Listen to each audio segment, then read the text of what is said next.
تفسير سورة المؤمنون آية 9. أعوذ بالله من الشيطان الرجيم.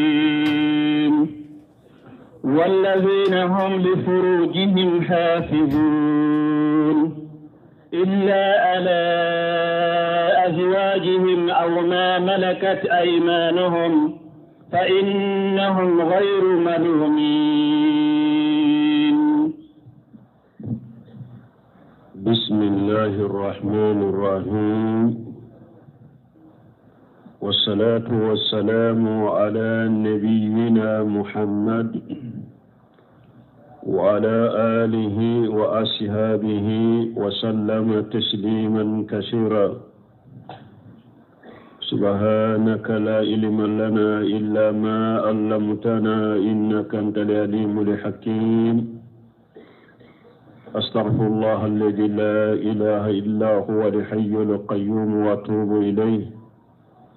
اللهم انفعنا بما علمتنا وعلمنا ما ينفعنا وزدنا علما. بيكارسو هجريا بكلي أني كمناني أني بناني أني سبا شهر السفر من هجرة سانكالو فلنا بسويني ودورنا دي ميلاد النصارى كجاتي با فلان مغاني كلي سانكالو كونونتونا بسويني وتاني فلنا أمبي باكو جيكورني غلو فلا مسجد السلام كونو. أعوذ بالله من الشيطان الرجيم. والذين هم لفروجهم حافظون. درسوا به على آية باكي كسما مؤمنون لألا يركو كنا جاء أني نيورسرو أني أرجانا وبه مؤمنون منوني آية وبه ودود كما أنكتو لكتا أنكو ما أنكتو وورو ودي فورا ni aya damado kono sara min bena fo no mankutu woro yi sabatira mogo minna ini yorobe o sarala nu sabati lentila iku jija ube sabatila chogome afolo ni be salli kono kasirala nye fulanna ye fengo fenye ko fude batara ko de batara kuma iki yoro ma janya ka bo ma fulan ka fo yaw video ala soso yoro sabana ika jakabo akan ka di mu'minu makaduma nanina walladhina hum li furujihim hafizun ulude do nugo kanye fela utanga ukera mu'minu musoma ubu kanye fela utanga ukera chema uye ubu kanye fela utanga. Abdurrahman Saadi akwa ka tawsiri kono ni yorola walladhina hum li furujihim hafizuna wa min tamamihi fijiha akwa benye fela tangali timmelila tajannubu ma yadu ila jalika fimo fembi wole kata jene ya mai kire kolosama ko abe nyefela tangali timalila puru ki nyefela tanga o ka timmei bolo ko fengo fembi wole kata jeneyama iki yere koroshi kaboma kan nezir komi ka wali muso lajeni damuye wallamus ani kamaga wali muso la ni damuye wanahawihima ani nunu fula nyogona iki yere kolosuma balma wude ya to tumami alabe jeneya haramuya amma ko kana jeneya kede ako wala taqrabu jina ko kana giralade don ko munna ala ma fo wala tejunu akana jeneya ke ako wala taqrabu jina akana gire jeneya la ko lanyini ye munye mana sira be hada maden wole kata jeneya de ma iki yere kolosoma kata ini wali muso kallan kolonya yorola ube eka wali muso itege dama ube ka maga nyogonyani damuye ube ka lajeni damuye ube ka kuma nyogonyani damuye kuma mana ka walmuso embrasser nunu ni sirawiye pour kinye fela tangade o katimmi bolo yere kurosi nimbe dema wadi ato salamiya sariya nimbe haramuya hadisa do nana kiden ko sallallahu alaihi wasallam ako kataba Allah ala ibn adam jinahu mudriku jalika la mahalata ako hadamade be ala ya bilika kuibe jene yake ko jeni ya sugu hadamaden kele boke ko kuma tola yere wali aynani yajniyani wajinahuma an-najru kunye fula be jene yake nye fula ka jene ya munye ka wal musalla jeni damuye wali udunani yajniyani wajinahuma as-samu ko tilo fula be jene yake tilo fula ka jene ya munye ka wal muso ka kuma lame ni damuye wal lisanu yajni wajinahu an-natiqu kun nimbe jene yake ninka jene munye kuma warijilani tajniyani wajinahuma al-mashu ko sen fula fana be jene yake sen fula jene munye katama kata wal muso segere wa nafsi yatamanna wa tastahi kunni nyire fina be jene yake de bisukun fana be jene yake we munye ka wal muso nata kakitaye ewa ika ka wal muso ika adamuta ni ko damuta wal muso ewa ciden ko nin nunun be yutake wal faraju yusaddu zalika kullu aw yukajjiba manye filana ni mbetinya tigiya puga nu galon tigiya donc la nyini pour ki yere korosi jeneyama sira be mo wole kata jeneyama yere kolosoma ala ko illa ala ajwajihim fo yere ka furumuso utun ye filatanga kabu yere ka furumuso ma aw ma malakata imanihum ube yere bolo ye jo munum mara yere ka jo marale silamiya sariya ye jo mara min fo utun ye filatanga kabo oma fa innahum ulufule khairun malumina jalagitu ko wala fana mo har yere ka furumuso ni yere mina kabola jalagitira wala pasiko dagariye cego bela o dagariye fo la hala do be fo nu olete o dagariye de ika jo muso har ni mu yere koloso kaboma jalagitila pasiko dagariye tumam dramani saadi ayni aya fana tawsiri ako wa umumu hajili aya kunni aya gorobali min fulani nye yadillu ala tahrimil mut'a kunni aya gorobali mbayirana ko nikahul mut'a ko haramudo nikahul mut'a munye ubafu mimma ko kontrafuru ni aya ka gorobali bayirana ko haramudo do fa innaha listati jawjatu haqiqiyatan maqsudu baqawha parce que kontrafuru muso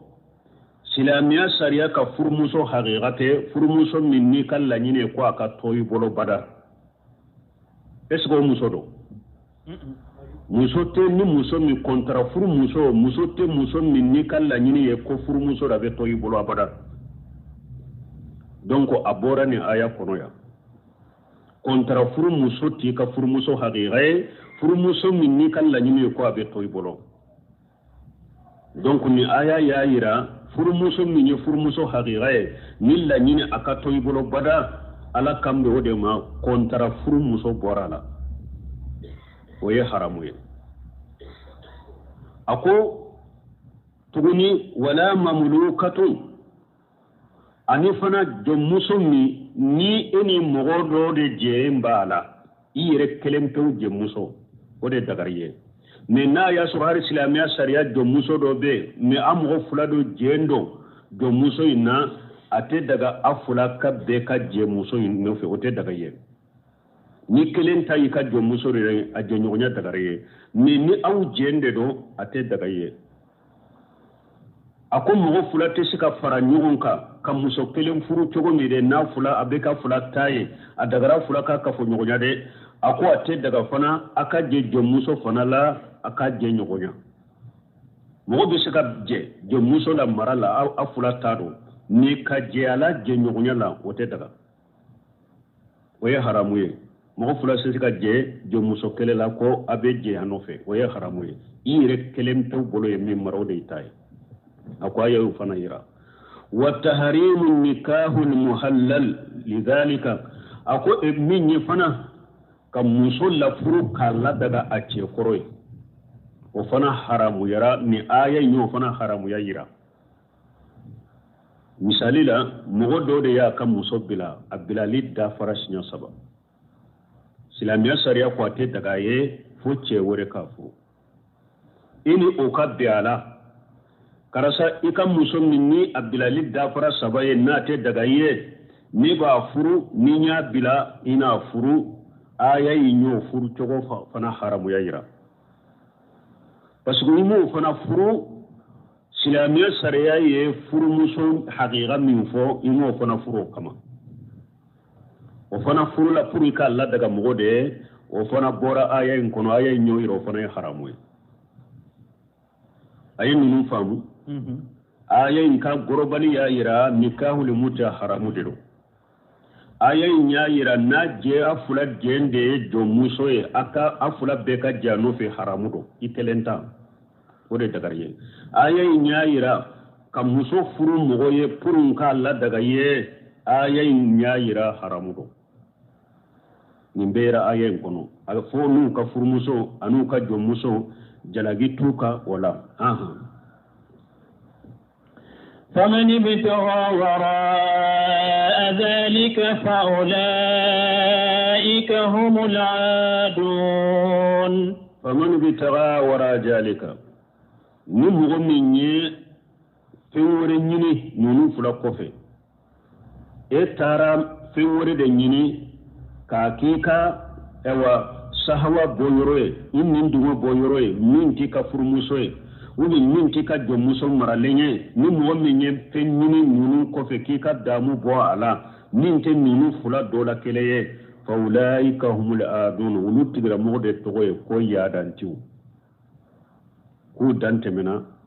ala ye hakke min nshigi u dante mina ala ka hakela ni mo tarika damu bo chogola min ti ka furmuso e tarika damu bo chogola min ti ka jomuso marale ala ko ya dara iya dara donc nin de ya to an ko kontra furu ye ya da de haramu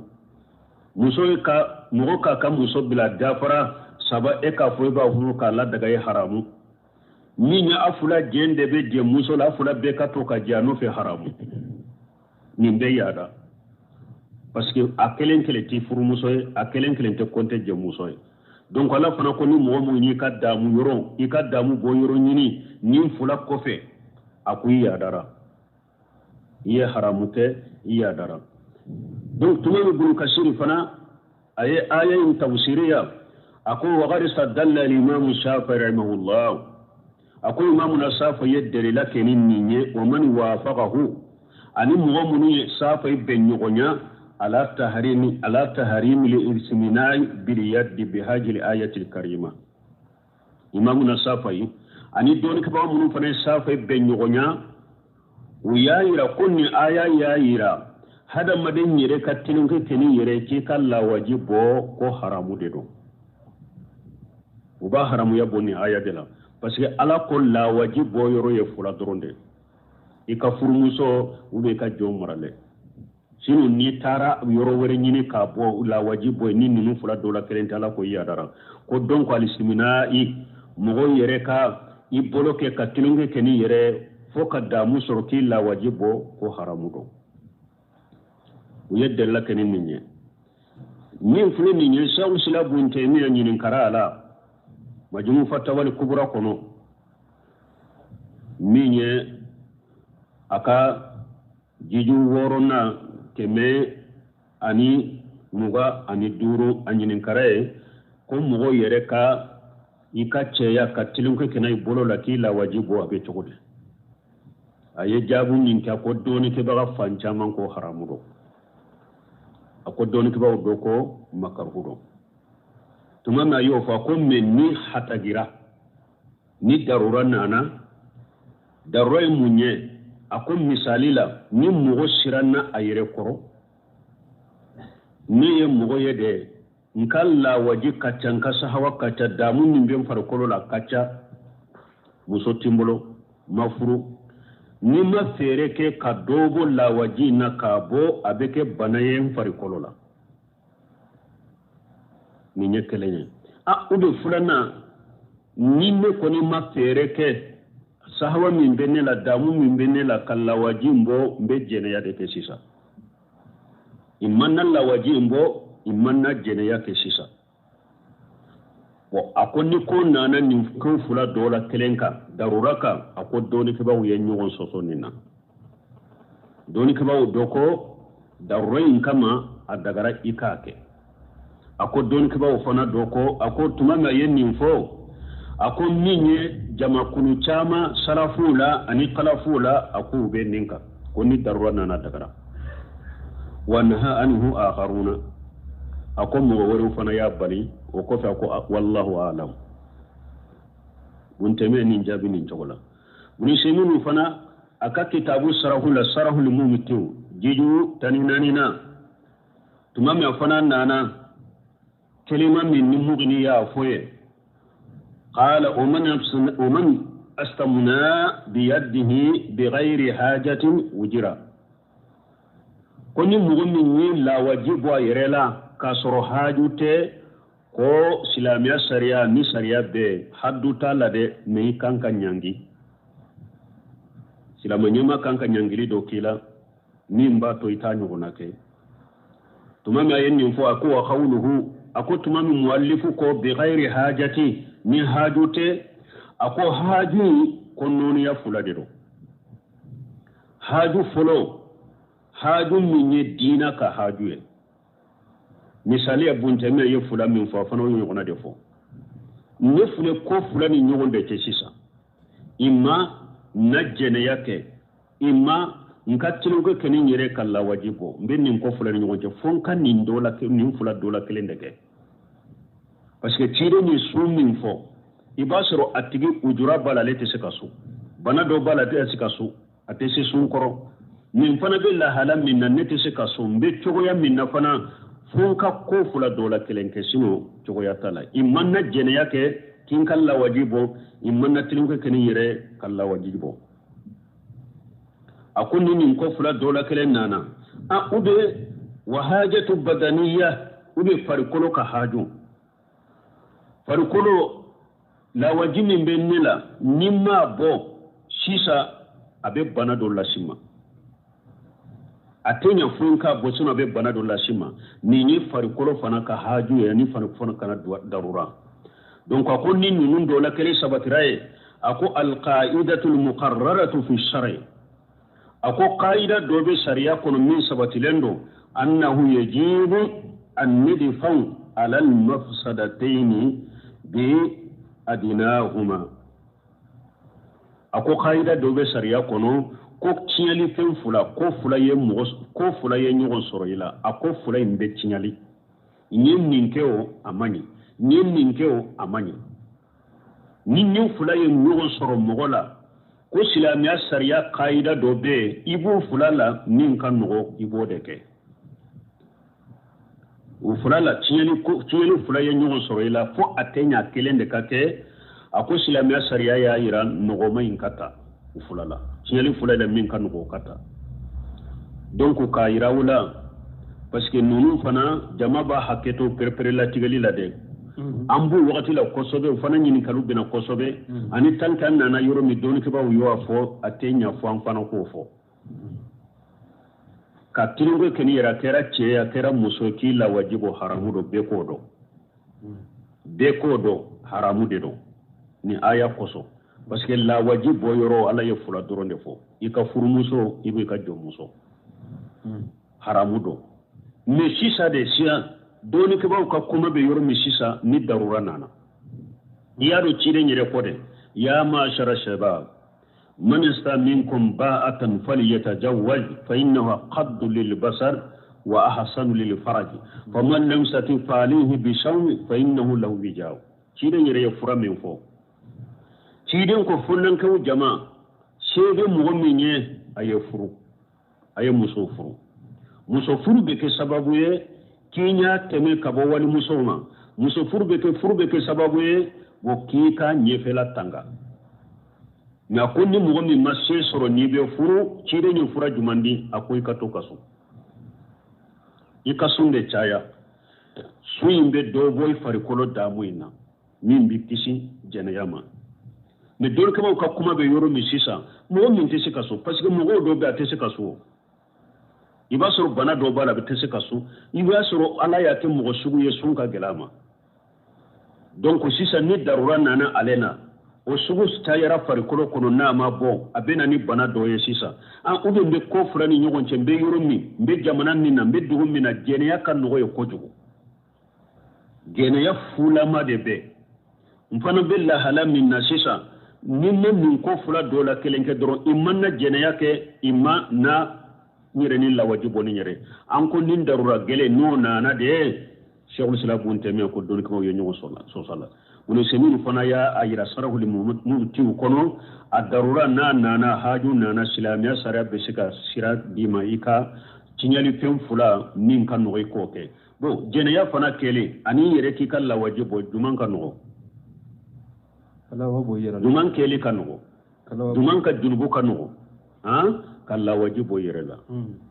puri kana jene ya ke donc nonu ka famu amma fa daga de mo ka famu parce que abenne ere ka keso jabi chaman kono mba haramu yabe fo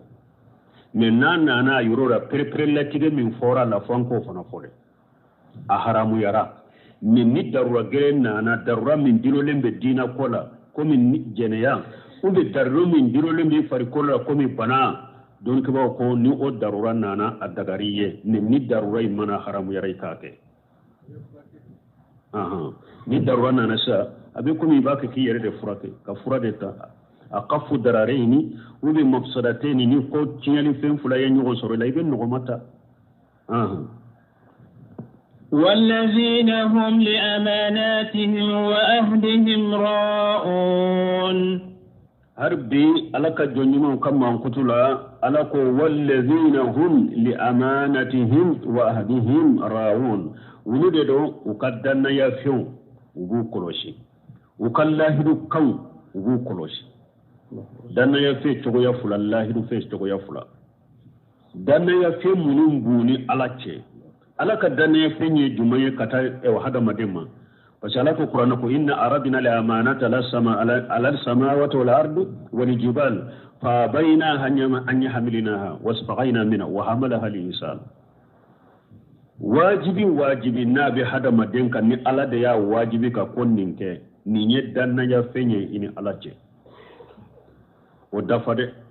ala ka wajibu kana uchogola ni nye danna ya fenye ini ala ce ala ya wajibu munun birika koi ku ke danna ya fenye do ukoroshi ku ke uchogola ayi haramu ko munun ni fe ku toye hari ni kelembe yorola danna ya bedini ala ce o toye de wayeni ala ce danna ya dafali beni danfin fana ce hada madun yugo na hada madun yugo ce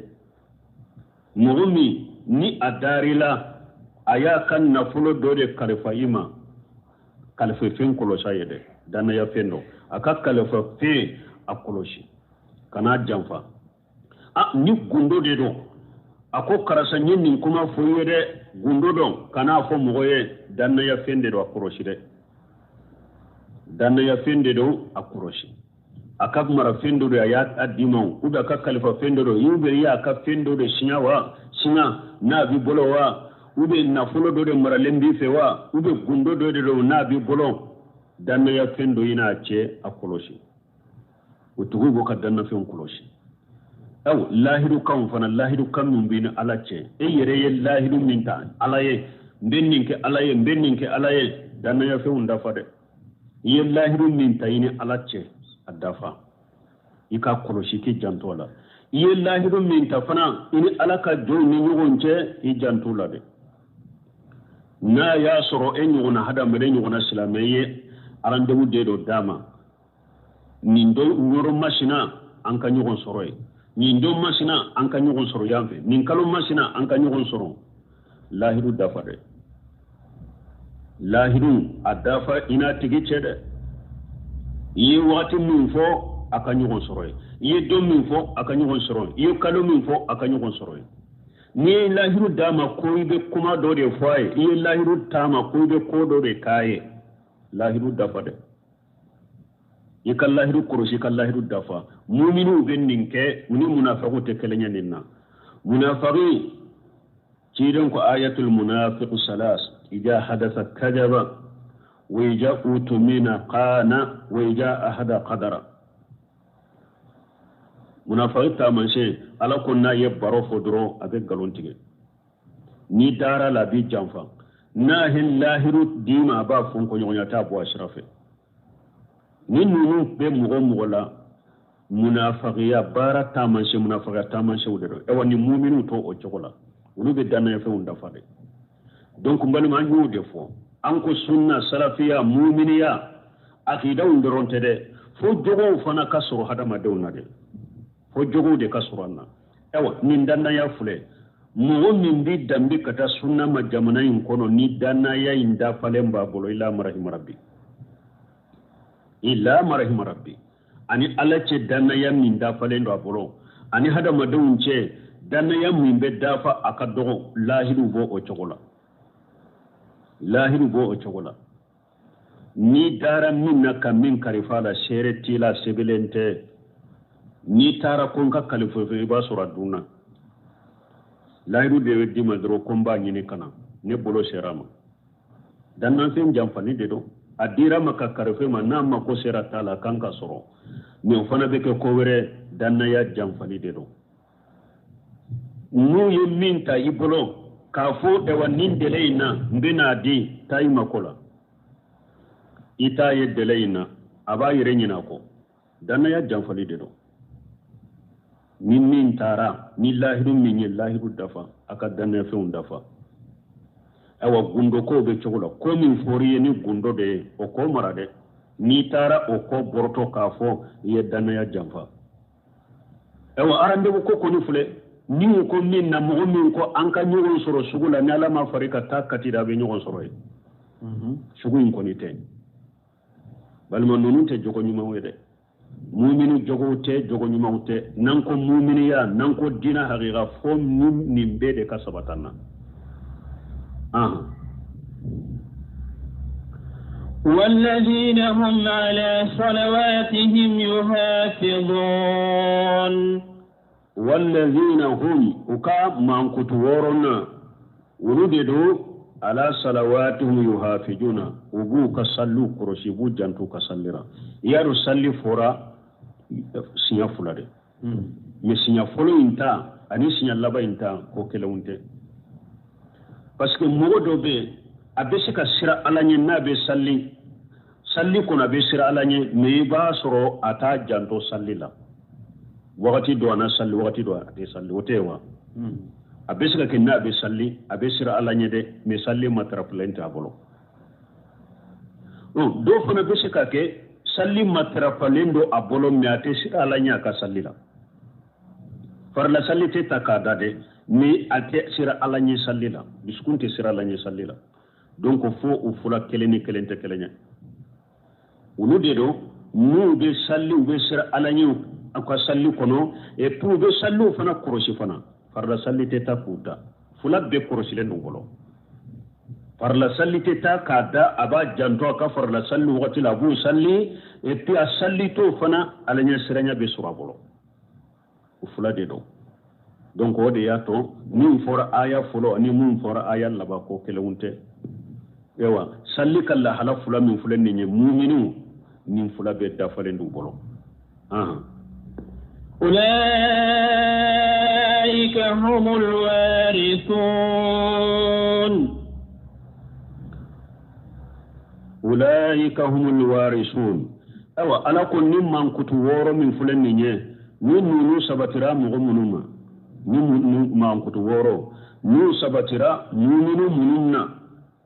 نونو دي تشي تبغاويه ulaika humul warisun nunun de ci tabagawi الذين يرثون الفردوس هم فيها خالدون الذين يرثون الفردوس ولد يتي تبغوا ينوب جنات الفردوس نوبات تشيلا هم فيها خالدون نودون جنات الفردوس كنو وبدومي أكونو دفنا وتبو دونك تما بنكسريني آية نون تفسيري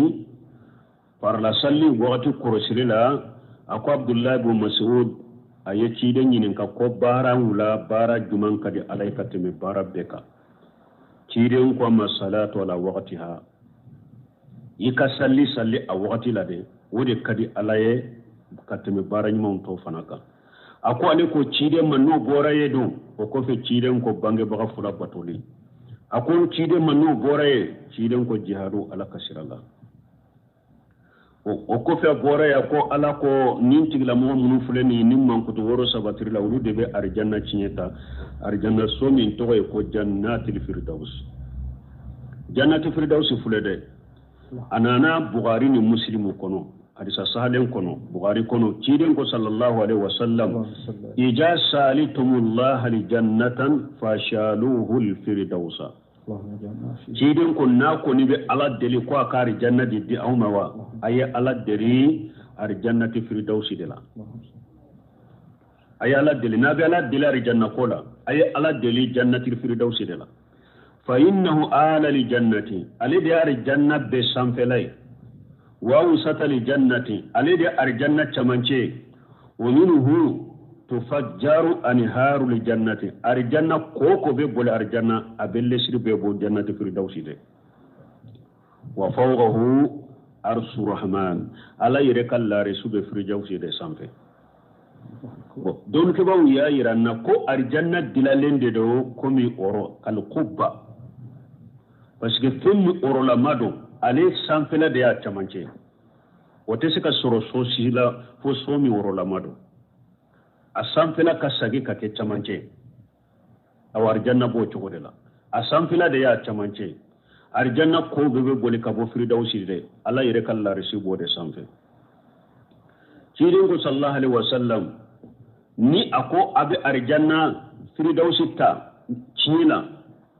ma minkum min ahadi illa wa lahum manjilani manjilu fil jannati wa manjilu fil nar cidan ko mo cité awla fo so fula de bi bolo lara so bi bolo arjanna so bi bolo jahannaba fa in mata wa daghala an-nara warisa ahlul jannati manjilahu ni e sara e tara jahannaba mo munun tara arjanna ika so min bi arjanna wulude bata ciela wulude bata ikofe odi ya to ala ko alladhina yarisuna li firdaus yarisuna humul warisuna ulaika humul warisuna wulude ci tabahawe hadama de be sofula bi bolo arjanna so bi bolo tasuma kono min ni e sara e kera jahannaba dunke tara tasuma kono e ka so min be arjanna kono arjanna dewnde bata cina kafaru tawka on hadisa wore nana ciden ko yomale tayamado yaji'u an-nasu yawm al-qiyamati min al-muslimina bi junubi amsal al-jibal ko hadama do bena yawm al-qiyamado silamawla ko ni junubu do bena junubu munu kabbo ko mi kulu fayaghfiru Allahu lahum ala bi junubu nya fawluye wa yadawha ala al-yahud wan nasara ko ala bi junubu inta kadda yahudiya do ka kadda nasara do ka ni hadisa be muslimu kono silamaw yawmal qiyamah do silamaw do bere ni junubu do bena junubu bele ba ko mi kulu ni ala be junubu nya fa silamay nye abata kadda yahudiya do ka ube nasara do anana na tugo dola cidin ko iyaka na yawmul qiyamati dafa Allah li kulli muslim yahudiyan aw nasraniya ko cidin ko ni qiyama don kera silamat kele be ala be yahudiya kedo muni kata ema uba ben nasara kedo takadima fayughalu haja fi kakuka minan nari uba fu yede awa ko ninde moy minni e kunna foni kabota sumala mana ninde kan yorota tasuma kono ni hadisa sahalin de nin fana ye abe muslimu kono fastaghlafa umar ibn abdul aziz tumami min ni hadisa la kare umar ibn abdul aziz nyana fa astahlafan umar ibn abdul aziz aba burdata billah umar ibn abdul aziz ay aba burdata aya kalini alaye alladhi la ilaha illa huwa salasa marrat masami ni danfen te min ka batoli tiye ni ala minte aya lakale akalini alaye sinya saba anna abahu haddathahu an rasulullah sallallahu alaihi wasallam bijalika qala fa halafa lahu ako aba burdata ma mba mini fe kakkalini alaye efule ka hadisa min fotewo yala ifa ya fuyete kwa ya me chilina ni choko de lawa akalani alay asagira ka nyina fe kwa kakkala akalani alay asagira ka nyina fe kwa kakkale akalani alay fo sinya saba hadisa imbe muslimu kono donc mbalumo yahudiyani nasara munun fulaw bolo jamanu kono ya akana fo ko dina tigude ko dina wure mo hari islamo munun bo fo be islamo karamo munun bo fa be qataw bele bele wadare dina wure site jiya kono ni islamiyate inna dina inda allah alislam ala ko dina ni ala fe be min jate ko dina jiya kono o ko o islamiyat doronde ala ko aya ko faman yabtaghi khayra alislam dinan falan yuqbala minhu wa fil akhirati min alkhasirin ala ko ni mugo islam dina tana ni yo de nyini dugu kolo ka koy bo ke dina ni ala ta mini ye la garibe fara mo bonene nka ciden karisa sahlen be ako wallazi nafsi bi yadihi la yasnu bi min hadhihi al ummati yahudiyyun wala nasraniyyun summa yamutu la yu'minu billahi daghala nar akon kalani masai nimbe masamin bolo mantun labam munun fule jamakulu labam mun fule jiya kunu sisa dugu kolo ka sisa ako mugo ni ne muhammadu ka kibariya me isara ka sori malli manani ne bedo jannaba tasma kono ciden kalila kade awa hadisan fuleya mugo ni sara yahude yaka isara nasara yaka qiyama do ala bi mina kidi silama do de mai ka ko aka kuma bo finye ka kuma bo ka bo tasmala e kata jannaba tasmala e yire ka palashi ani silama min kanka do na kisra palashi e bu fura betaye e fana ni tun kera arjanna denya ika palashi min bi arjanna silama in fana ba ayire ka arjanna so ni ta aba fura betaye ulaika humul warisuna kafiriya nyogom bara jugute jiyan kono aw ko hari laje kay o kafir kunti ga hari ay laje nu bora telela ay ko kala halajalye ani nu silama munum be nyogon ka harula halaw ye kelenya hari Allah halak ye chogo tula la jamba badal kufri dina tigute ute dina la woni anka jamana be bolola doro islamiya ewa aliyatime lani mabbe doro ubudo dala nube do komina ubu wele fo aw silamato ani kafir kuntigu kaje ko aka ko de kenyon fe balawbe ni mbo ni fanga bala kanka min wele seri kuma fulafo ante se ka seri kuma fulafo ewa ni te se ka seri kuma fulafo ambe to ka dina kam sangosa ibena ni songo damade harina ale kafir kuntigi be sambi segidela ni silama nyema be santani duru dela ayere de be wuli kana kanni songo di silama nyema imma aka sigiro la ka seje kono abamina bolo da harate cidenci kana bonyata yo karamate kafirika bonyate kafirika we islamiya falalatuma be yadro ate dala akuma sulendo sunu kafiri de be dala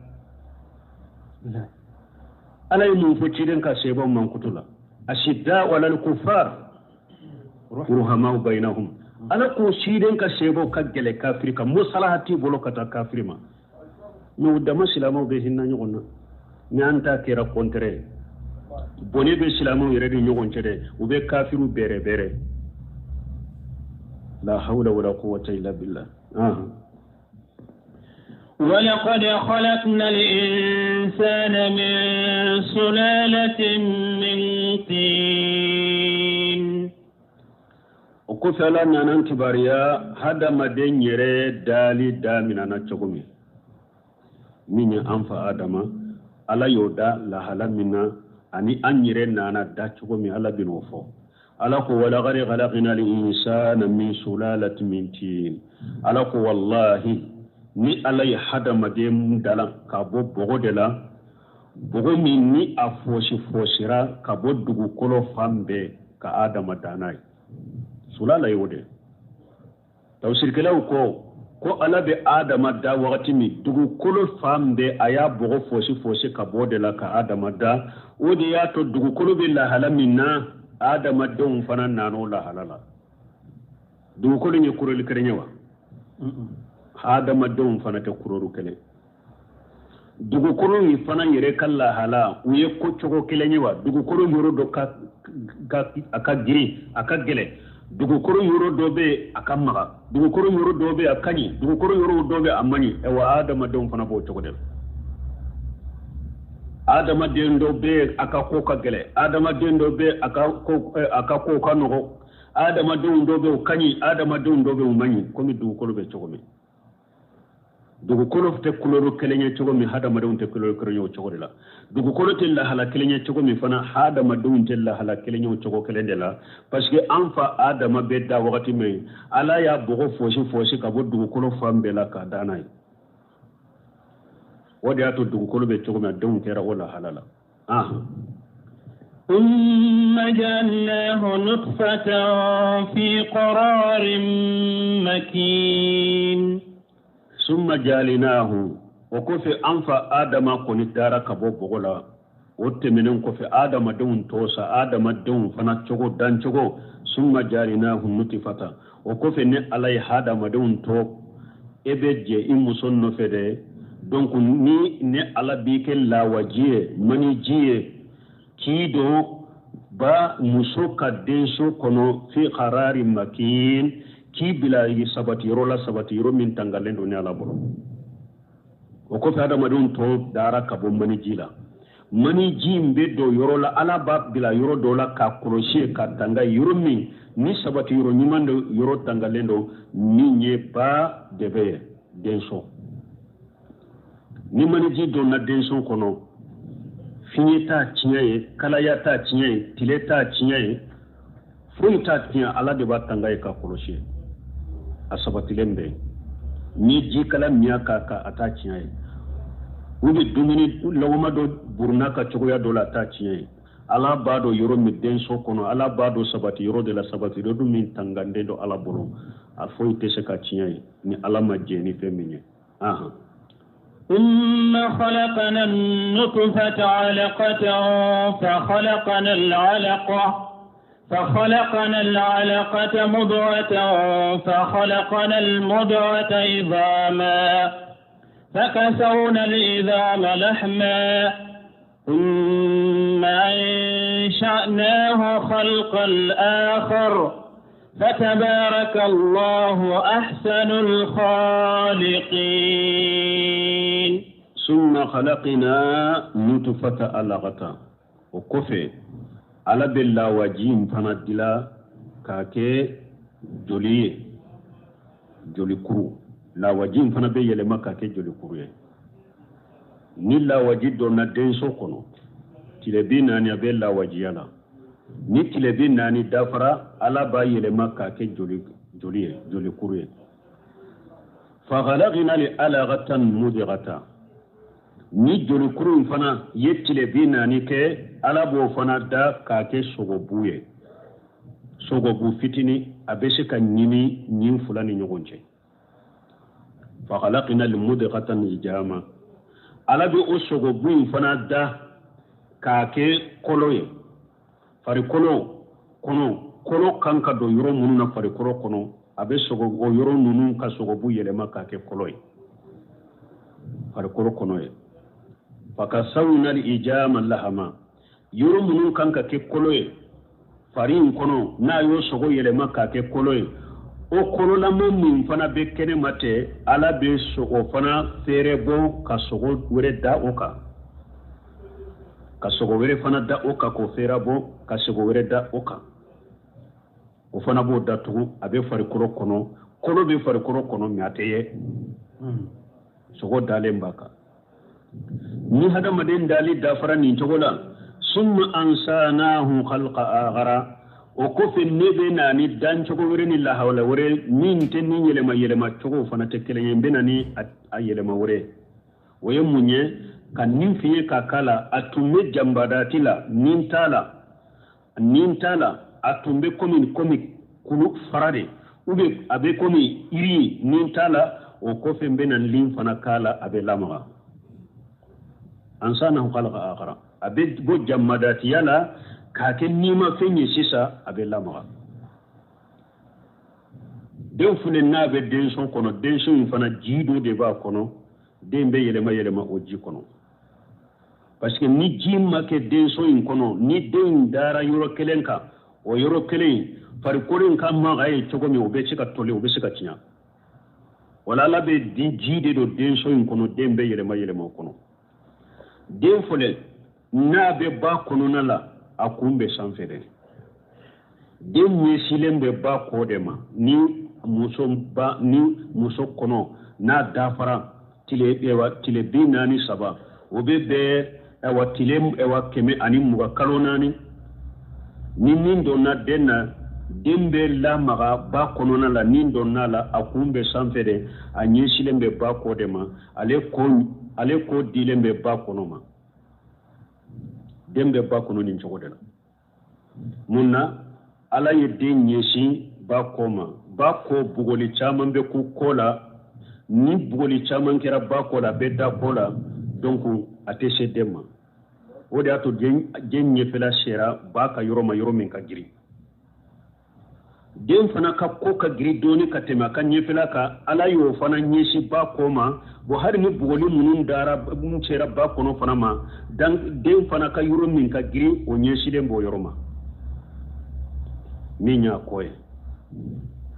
donc ni tinye muso mina de sisan a jigi wakati sera dembe lamaga minke ala ba yelema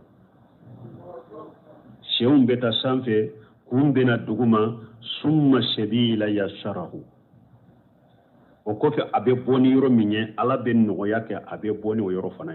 sinu ni ala kan nogoya te dente sega boni o yoro ye mais ala de be nogoya ke dembe boni o yoro ye awa hada madin fana be da fil atwar ibe danni yelema de kono mani ji o kofe kanu ke joliye o kofe kanu ko sogobuye o kofe kana kolo daka dola o kofe kana sogobure da koloka ninnin be kera isula mabe nintila o kofe summa ansana khalaqa akhara nimbe fiye kakila ibe bosu yala ibe ke nima fim fana nimbe ko la magabe ke tumanga lay nin foni chogola ala ko fatabarakallahu ahsanul khaliqina ko ala ka hera kacha dam mo be dali baga be kan nyumanye ala de dali baga be nyumanye ala de ka dali kanyi katimi dali kala be ka ala ka hera kacha balma abdullah bu masud ka harisaw be bun kasir bun nati fo abiru waye chaya me ambu be kala nyi fo doro abdullah bu masud ko chide nya fulu ye sadugul masduq ko cinya tigi de do fin fora e kabo ala fa ba cinya tigi ya fana ko kan nani ala ba dola kele dali fara nyogon kay ba de be kono cinya e tilebinani maniji o ko fe tilebinani wore ala bi ke joliye o ko fe tilebinani wore ala bi ke sogobuye o ko fe tilebinani wore ala be malika nya mariya ko kana nyinfunye kakila inna ahadakum la yujma'u khalqahu fi batni ummi 40 yawma nutfatan summa yakunu alaqatan mislu jalika fulateninye summa yakunu mudghata mislu jalika sabateninye summa yursalu ilayhi almalaku fayanfukhu fihi ruha tilebina ni sabaye dore kemenu muga tile kemenu muga be kalo jolima kalo nani ni muso kono koni dafara kalo nani dro nimbe finye kado denna ambe da wala ko ambe sa chokomi fidende yafo ni ala be malika nya maria ko akana nin finye kado denna ni kalo nani dafara ala be malikan ya mariya ko aka fen chaba sebe aka kuma saba sebe bi arba'i kalimat abafo ka arba kalimati yurjiquhu ala bafo malikan ya ki ka garjage sebe ika garjage hakke minye jiya kono be sabe wa ajalihi ibina shi hakke min balo ala bafo malika ka sebe ba sabe wa amalihi ibina bara min ke jiya kono ibara be ke minya bafo malika ka sebe ba sabe wa hal huwa shay'u aw shay'u ya la yemu kunna diri ube yemu kunna ngode akofa na sabe nani ni nani be sabe mbalima ubafo ninde ma ko taqdir al umuri parce que hada maden kan latige parce que korea fule ka ke tuguni hada maden kan latige ubafo taqdir al ajali latige dobe hada maden kan depuis gale obe mimbe la mahfuzula ni sebelembe lahul mahfuzula ko latige lembe de pela masanka bawlu fulani duma kololon fula dani samba bi duri ubafo ninde ma taqdir al ajali mimbe ka koro fulana taqdir al umuri ishi hake latige mimbe dima kana ibena minke ishi hake la o fana ye latige cogoya fulana ye ni fiye ka doyila isera kalo en ka kono sera kalo nani ma ni mimbe fiye ka kila kelima munani mimbe sabe ubafo ni ma ko taqdir umuri التقدير السنوي لا تيجي تقول يا سبنا كتا هذا مدما سانو سكال لا تيجي ليلة القدر كتا سالون كال ليلة القدر ني ليلة القدر من بنا كوكو بك ني ساين كونو على يا بل لا تيجي دي مالكيوما